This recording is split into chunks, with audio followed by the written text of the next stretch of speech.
Chers amis, bonjour et surtout bienvenue dans votre émission Namotema ya kufungama na zana esengo mingi ya lisusu lelo pona ko beta masolo o Italie Congo. Chers amis, ça fait très longtemps navandaki kimia nazo lebelo moko te parce que bon, je ne savais pas eloni nakao loba. Po lokuta makambo ebele oyo komi kosama na mboka na biso eyosa na pasi pe na mawa. Bato oyo esengelaki ba informer comme il se doit à la population, bango lelo ba tekami bakomi kaka na posa bazwa mbongo. Nazomona ko différence entre bango na ba criminel obali kokanga. Mes amis, mboka na biso ezoluka ebima na kati ya pasi oyo eza nango. Mais na comprendre que ezaka ba congolais mutu balingi mboka ebima na kati ya pasi oyo eza nango te bandeko na ngai. Po eloko nyonso ekomi oyo eza malamu eza kosalema. Ozomona bato fo babima po batelemela yango to ba critiquer yango na ndenge moko mabe. Sikoyo tokoloba tozokende wapi pe tozozonga wapi. Leo na ye mpo naloba makambo mibale. Na ye mpo naloba makambo mibale. Na ye mpo naloba likambo oyo etali liwa ya Chérubin Okende oyo ministre honoraire. Un homme intelligent. D'abord, condoléances na Libotane Mobimba. Obabungisi ndeko. Eza pasi. Yami bale na kolobela audio oyo ya Roger le combattant.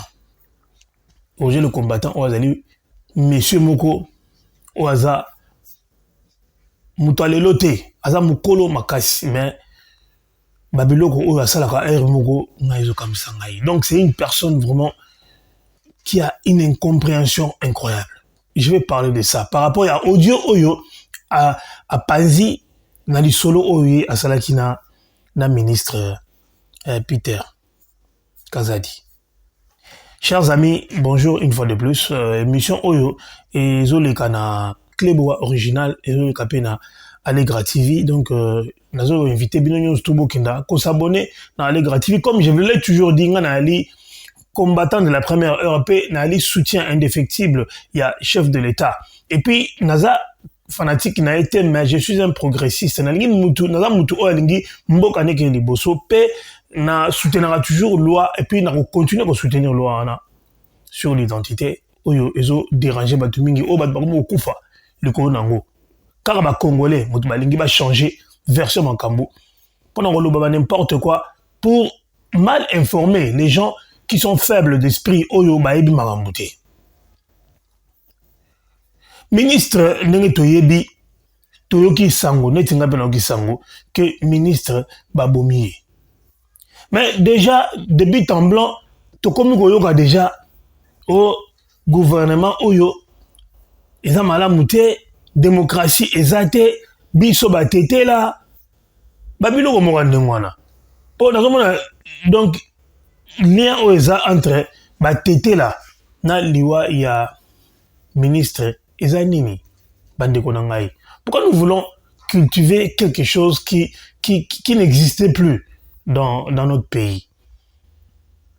Likamuke tuntu memo na niveau moko boye moni mutu ba PC caméra na mutu moko boye oza professionnalité ya média azo pesa ba micro pour ba exprimer ba émotion na bango baloba n'importe quoi et lobby soki marbe koi ye mutu wana oyo aneko pesa micro abungi azomona na soute.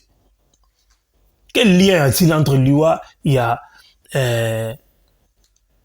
monsieur Chérubin Chérubin Okende na batete la Chérubin Okende selon ba makambo ezolo ba rumeur parce que jusque là la justice ne s'est pas prononcée par rapport à cette affaire-là. Mais comment est-ce que Batumoko Bango Vanda ba sa déclaration pour que non gouvernement sanguinaire. Très triste. C'est un assassinat politique pour Chérubin qui était la voix du parti. Quand on ne contrôle plus rien dans le pays, on arrête mes conseillers, on arrête mes partenaires, on tue et on veut nous réduire au silence. Nous n'allons jamais accepter. Nous allons faire une enquête indépendante pour savoir la vérité. On ne fait plus confiance à nos institutions. Vous interrompez votre séjour à Abidjan, vous rentrez au pays en passant par Lubumbashi, vous serez à Kinshasa ce soir? Oui, j'interromps, je rentre. Chéribin est un frère, un homme honnête. Si la politique est de tuer, je suis très désolé. Un homme très pacifique, un père de famille, je suis obligé de rentrer, mais ce qu'ils ont fait à Chéribin ne restera pas impuni. Et c'était un guet-apens. Il aurait été kidnappé devant la Cour constitutionnelle. Où est-ce que nous allons dans ce pays? Où est l'état de droit? Si on doit tuer quelqu'un parce qu'il n'est pas d'accord avec la situation dont le pays fonctionne. Tu sais que dit... Non, mais c'est que vous avez pas là. Moi, j'ai toujours dit, Zala collaborateur, il y a mon consimé ko Zala amina été. Quand nous avons c'est que les mingité, pour Zala en danger. Tawa no linga ba éliminer batu. O ba ibi makambu yong to kende. Et ba osengo pardon to boma yo mais to na choité. Parce que batu musuba mona que yende il faut atika na mukili à la politique à vivre. Ceux qui ont vivre 80 ans ou bien ceux qui ont sali makaje ko comme 100 ans. Mais au moment moninga pour la politique. Lelo oyo pour na kocha confusion. Na mboka na biso boyebi ke bitumba oyo go eza. Donc, Congolais de Alamuka, surtout Babiso, toujours pendant Bassango, qui combat réellement le Congo? Qui est derrière cette confusion? Qui est derrière ce désordre? Qui veulent que désordre est en Amboka? Qui veulent que Batouba Koufa Namboka? Madame Malingi, chef de l'État, Akoufa Azala assassiné. Congolais. Obi Fachi Alwege Logomoko. Tokotika na maya misu. Donc comment on mboka oyo balela kanzala o bazana pasi pona buzoba na biso moko ba msele teko ya kolobaka lobaka na ba écran mais to yebi ke ba to belé mindele bana sima ya déstabilisation ya Congo et puis bazako utiliser bandeko oboyebi bazana catholique bana opposition soit disons opposition. Et puis, ils entraînent beaucoup de Congolais derrière eux, dans leur ignorance, pendant que non, c'est eux qui peuvent sauver le Congo. Sauver le Congo de quoi? Parce que s'il y a des choses à arranger, et ça entre Bissomoko, Namboka na Bisso.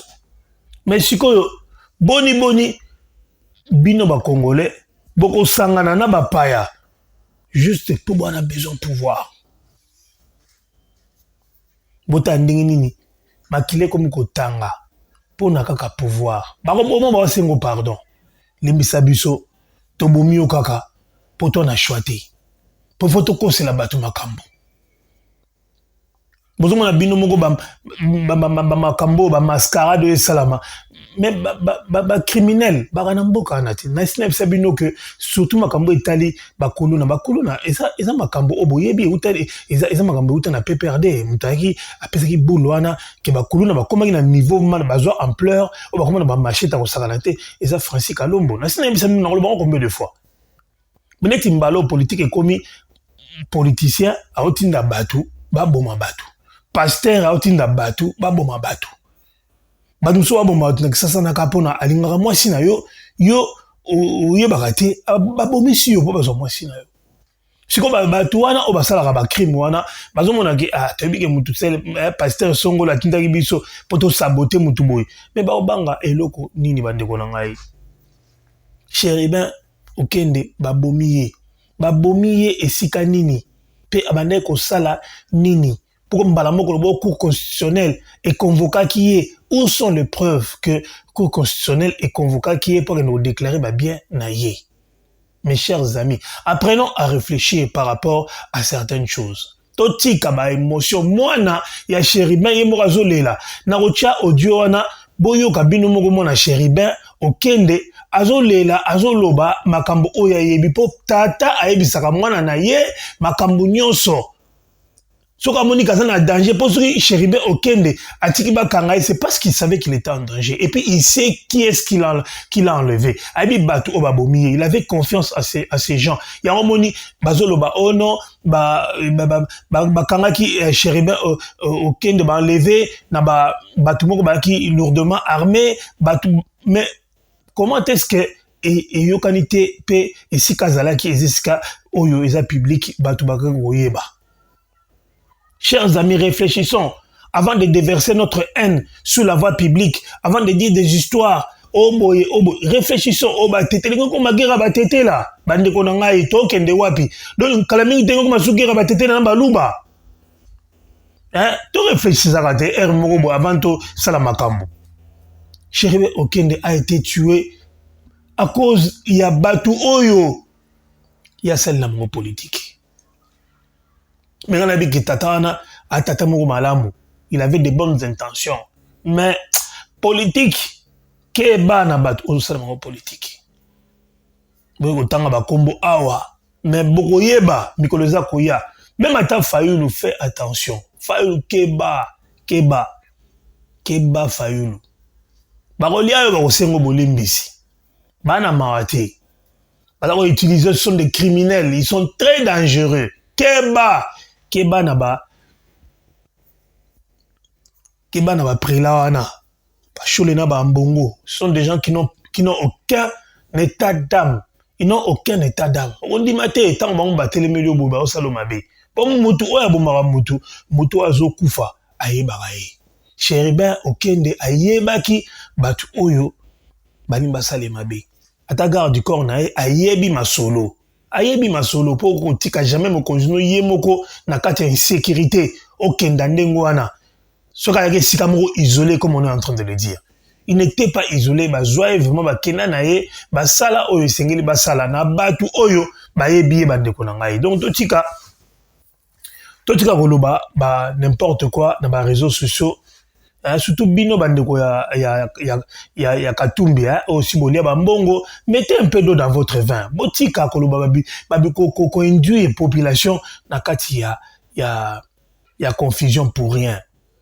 Population quand mambozo lobeza solo en réalité bozo beloko mogote. Vous avez parlé ici au Kalonda, on l'a arrêté, boyna boy. Aujourd'hui Kalonda il est en train de parler, il est en train de dire des choses cachées qu'on ne connaissait pas. Des choses qu'on n'allait même pas connaître si Fachi, si Tshisekedi n'était pas arrivé au pouvoir, chers amis. Qu'on se le dise.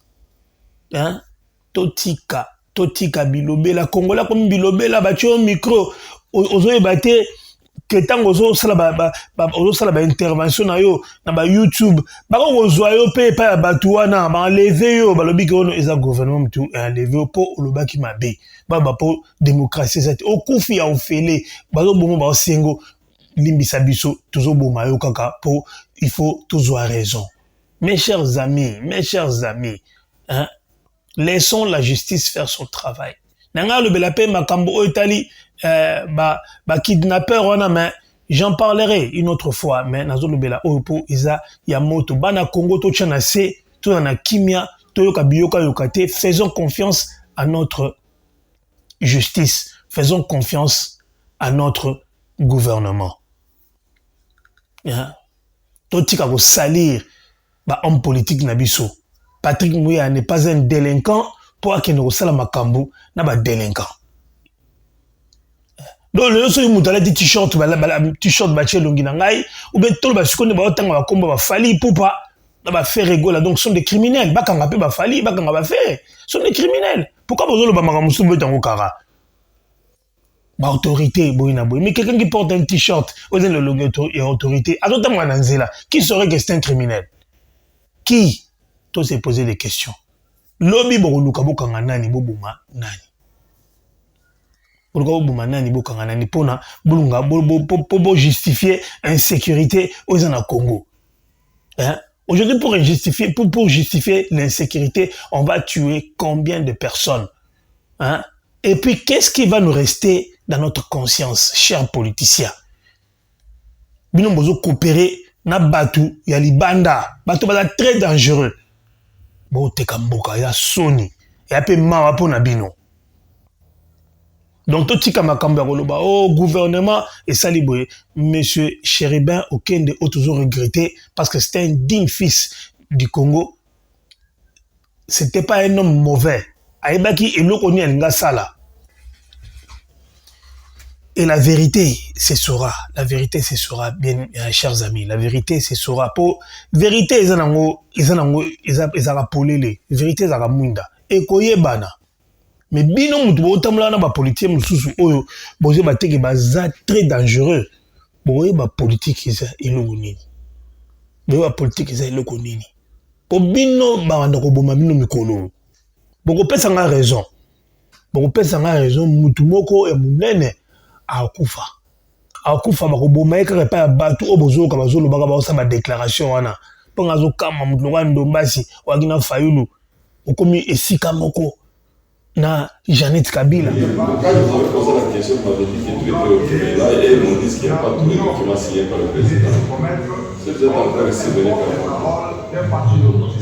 Oui, je suis au bureau. Nous sommes en démocratie et nous estimons que l'opposition a sa place. Donc on doit tolérer, respecter les opinions diverses. Et que quoi qu'il arrive, peu importe les fautes qu'on peut commettre en démocratie, il y a une justice pour les gérer. Assassiner un député, c'est assassiner la démocratie. Et ça, nous ne le tolérerons jamais. On ne va pas nous museler parce qu'on a tué l'un d'entre nous, nous continuerons à parler et à parler fort. Que le peuple congolais se rende compte aujourd'hui que nous sommes face à une dictature, que l'on commence à museler la parole de ceux que vous avez élus pour parler à votre nom. Et donc, nous allons commencer des marches pour pouvoir protester régulièrement pour que le peuple se rende compte que nous ne sommes plus gouvernés par des gens civilisés, mais nous sommes face à des assassins qui tuent des personnes suspectes. Nous estimons que ce n'est pas normal qu'il ait été convoqué à la Cour constitutionnelle pour se justifier sur les prétendus biens qu'il aurait acquis pendant qu'il était ministre et qu'à la même occasion il a été enlevé la mienne qui soit déclarée mort. Donc nous estimons qu'il est intercédé dans l'histoire suspecte et nous connaissons son opinion qui est ferme face au pouvoir actuel après avoir quitté le gouvernement par conviction. Aujourd'hui, il s'est exprimé régulièrement sur la marche du pays et nous avons l'impression que sa parole gênait les uns et les autres et nous croyons que ce modèle a été assassiné. Donc nous décidons aujourd'hui qu'on doit respecter l'opposition. Si on veut la démocratie, laisser la place à la démocratie, soyons des gens civilisés, échangeons les opinions et respectons-nous.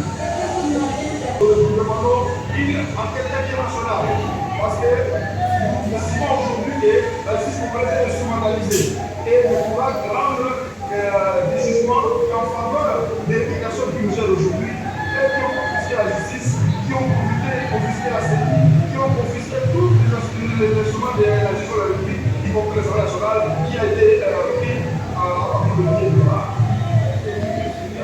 Donc, ceux qui battent moko ya opposition, bazo kutana ba Jeannette Kabila, tout le monde les acclame tout à fait normal. Mais ce que le président Tshisekedi Azaki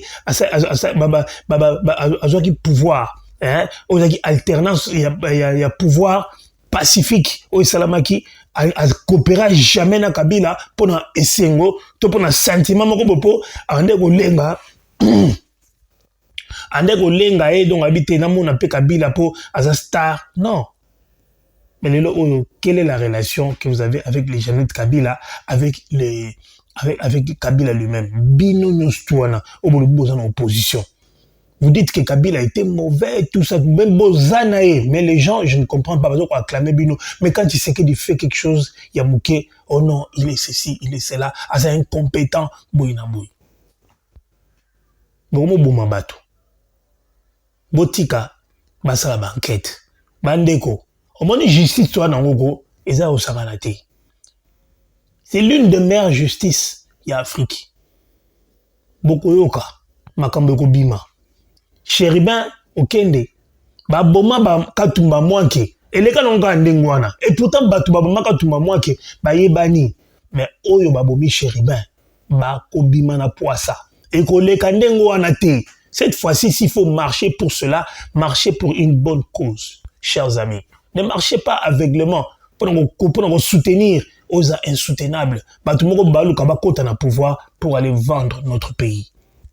aux étrangers au banasima na bango ba pesa bango mbongo balingi makambo oyo salama sikoyo et salema na kati ya mboka.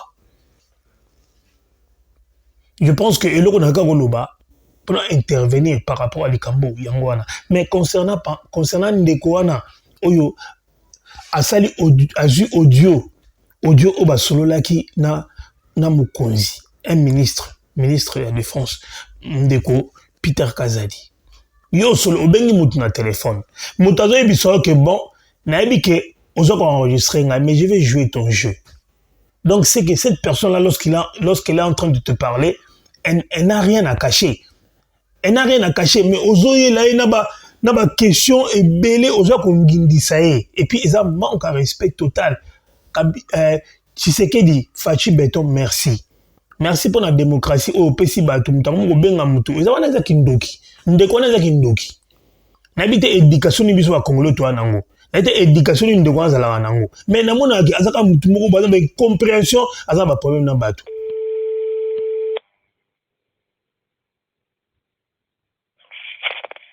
Allô? Oui, allô, bonjour, monsieur Peter Kazadi, ministre de l'Intérieur. Bonjour. Ouais, vous allez bien? Je vais bien. Roger le combattant. Ouais, c'est moi. Ndeko yo, est-ce que yo, on a si na solo là, on a un numéro, on a au binginga, qu'on a bloqué yo? Ouais, pour raconte des choses comme ça. Ouais, ben oui, parce que au bloquant, il bosse on t'a bloqué, oui, parce que t'a bloqué aussi. Écoute, je sais que vous êtes des spécialistes na diaboliser batu. Ngana za spécialiste était, ngana zo ebisa de vérité. Nalobi, mutazo panza o sango kasongo. Kasongo makambo bose na kasongo. Kasi yo falo bima olobati. Non. Moi, je suis un responsable. Ouais. J'ai commencé les combats de l'IDPS. Non, ne me parlez pas de l'IDPS. On parle de quelque chose qui est récent. Ouais. Ouais. Je vais jouer ton jeu.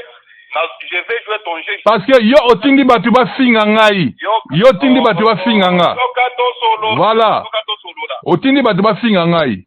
Mais yo kato solo là. Ouais. Ouais. Ozinga sikot. Ouais. Sikot to s'expliquer nga na yo. Ouais. Je vais te dire ceci. Ouais. Ngai, hein, le temps où il fallait qu'il n'a corrompu. Et c'est le cas. Non, corruption eza na RT nalobia e bongo sikoyo kasongo nalobia e bongo nalobia jour o kasongo ayaki kotala yo pa na yo ayi kotala yo pa na yo ndeni video ne komelenga pa na ngai mais kasongo muta pesi yo jeep muta zoloba oh papa nazana ba jeep ebele o mais kasongo alobi apesi yo jeep okoza na ba jeep ebele me bakabeli yo ngai nde mutu écoute-moi ngai nde mutu na pesa kasongo mbongo wasala musala kasi nalobia kasongo eza habitude na parce que nani même aselo yoka ngabe na bisao aselo kasongo apesa pe aselo jeep ngai je ne suis pas venu au pouvoir pauvre monsieur ah oaki pauvreté mais bon siko makamba ba ndaku oyo côté ya cité de fleuve wana eza ndaku nanga na mikanda nango oza mikanda nango e bo siko mundele wana ndeni mundele na akasonga memaki pana parce que mundele wana mabele wana eza mundele wana te donc yoko ozinda ko wana illégal bah oui omonike nayebi ke eza na bato batindaka bino batindaka biso te biso eza pouvoir na biso tozo soutenir yango nalobia yo pero luwara makamba lobi makamba ndako wana est-ce que pero luwara lobi mandako wana ngana kotelaki yo na kotelaki yo pero luwara fingi yo ngana koteli yo mais kasongo azo propage est-ce que oyebi ke makambo o kasongo azo sala na yo pona yebisa yo écoute-moi pour ta information omoni na police mobimba ba yebi ouais. Avec moi, ça ne marche pas. Non, moi je te dis la vérité.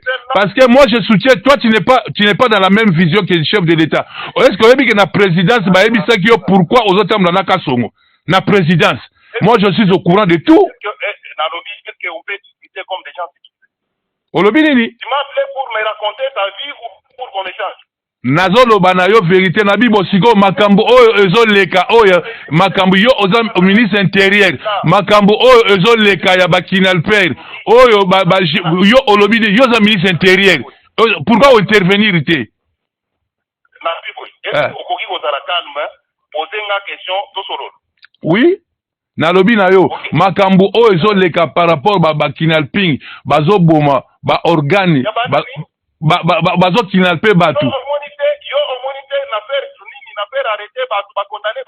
Bon, nabi ba faire ba condamner bango et bongo ba chetere kasi pourquoi parce que olingo yebana. Olingi ba chaoka.